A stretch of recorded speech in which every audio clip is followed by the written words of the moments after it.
होली है ना, तो लोग होली में कहते हैं कि साल भर तो नहीं पीते लेकिन होली में पिया ऐसे। हाँ, तो ये होली पीने के लिए नहीं है, ये उत्साह मंगल है। देखो लोक में होली त्योहार क्यों मनाया जाता है, आप जानते हो क्यों मनाया जाता है? परम भक्तराज प्रहलाद जी का उत्सव है ये।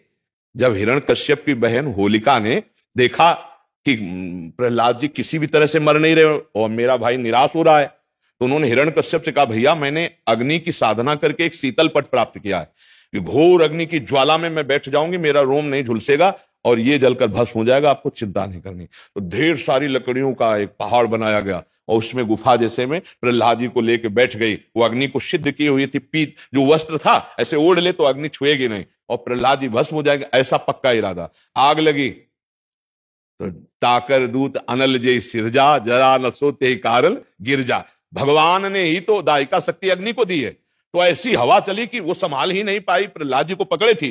पीत पट जो था अग्निपट शीतल, वो प्रहलाद जी के ऊपर आ गया और ज्वाला ऐसी बड़ी कि जलकर भस्म हो गई। होलिका जिसको प्रहलाद जी का बाल बांका ने, और सुबह जो कुछ प्रहलाद जी के पक्ष के भक्त थे कुछ दुष्ट भी थे, दोनों देखने के लिए कि देखें अब तो राख ही मिलेगी, तो वहां देखा सब राख था, प्रहलाद जी शांत भाव से नाम कीर्तन कर रहे हैं। तो सबने परिक्रमा की, आज भी की जाती है, होली की पूजा की और तिलक लगाया और वहीं कीर्तन किया। ये कीर्तन का उत्सव, आनंद उत्सव मनाया जाता है भक्त प्रहलाद। तो अब दुष्ट आनंद कैसे मनाएंगे? शराब पी के नाली में। और भक्त कैसे बनाएंगे? गुजिया रबड़ी रसगुल्ला खा करके खूब नाम कीर्तन पद कीर्तन, एक दूसरे को रंग लगाना, गले लगाना। और दुष्ट कैसे लगाते हैं? हाँ, दुष्ट लोग शराब पीते नाली के और ऐसी गंदी गंदी चीजें नहीं, वो कोयला मुंह में लगा ऐसे, ऐसी होली नहीं खेलनी चाहिए। वो हिरण्यकश्यप के पक्ष के लोग होते हैं। हाँ, प्रहलाद जी के पक्ष के परस्पर लगा के चरण छू के एक दूसरे के घरों में जाते हैं, पद गायन करते, होली के लिए करते। तो हमारी सबसे प्रार्थना है कि गंदी होली मत खेलना, कोई नशा मत करना, शराबाज, खूब अच्छे अच्छे पदार्थ बनाओ, खाओ पियो और एक दूसरे को रंग लगाओ, होली उत्सव मनाओ। लेकिन ऐसे गंदी बात, ऐसे गंदे लोगों का संग, कि होली के पर्व पर हम सबसे प्रार्थना करते हैं कि कोई भी व्यसन किसी तरह का ना किया जाए। ये मांगलिक भक्त उत्सव है, भक्तराज प्रहलाद जी के उत्सव में हम ये होली का उत्सव मनाते हैं। इसका रहस्य है भक्तराज प्रहलाद का उत्सव। जैसे हम दीपावली मनाते हैं तो भगवान श्री राम जी विजय प्राप्त करके रावण से अयोध्या में आए, पधारे, तो दीपावली मनी ना। तो हमारे हर त्योहार का भगवान से संबंध है।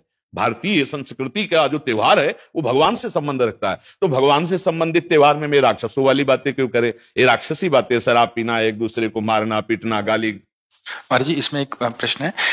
2-4 दिन पहले किसी ने, आपने एक कांतिक में ऐसा वक्तव्य दिया था कि जैसे नारायण नर बन सकता है वैसे ही नर नारायण, क्योंकि रास्ता बन गया। महाराज जी, इसका भावार्थ क्या है? उस देखो बात यह है कि भगवान ने ही अपने आप को, हमारे जितने रूप दिखाई दे रहे हैं ना, अपने आप को फैलाया है। समझ रहे हो ना?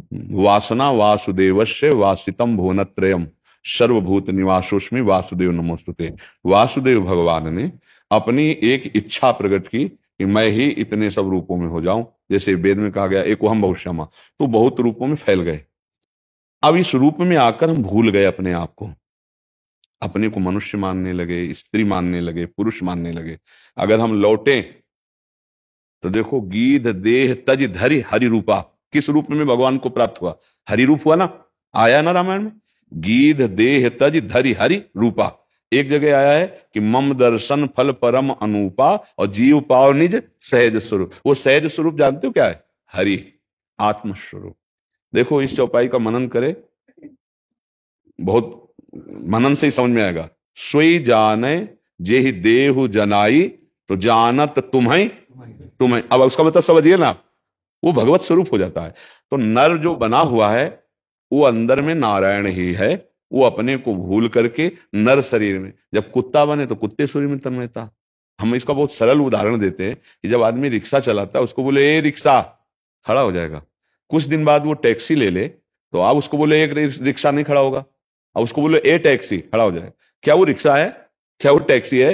पर वो उसका चालक होकर इतना तन्मय है कि उसको बोला जाता है रिक्शा, ए रिक्शा, तो खड़ा हो जाएगा। जी बोलिए, वो रिक्शा है, उसका नाम रिक्शा है। अगर सही ढंग से देखो तो रिक्शा उसकी गाड़ी है, वो थोड़ी है। तो ए पुरुष, ये गाड़ी है, हम खड़े हो गए। स्त्री, ये गाड़ी है, खड़े हो गए। बिल्कुल अज्ञान की तरह, ना कोई स्त्री है ना कोई पुरुष है, अंदर वही नारायण है। तो जो है वही है। जब आप अपने स्वरूप की तरफ बढ़ेंगे तो वही है, जानत तुम्हें तुम्हें। तो अब ये अज्ञानी जन थोड़ी सब, मनुष्य कैसे नारायण हो सकता है? नारायण कैसे हो नहीं सकता है, वो है।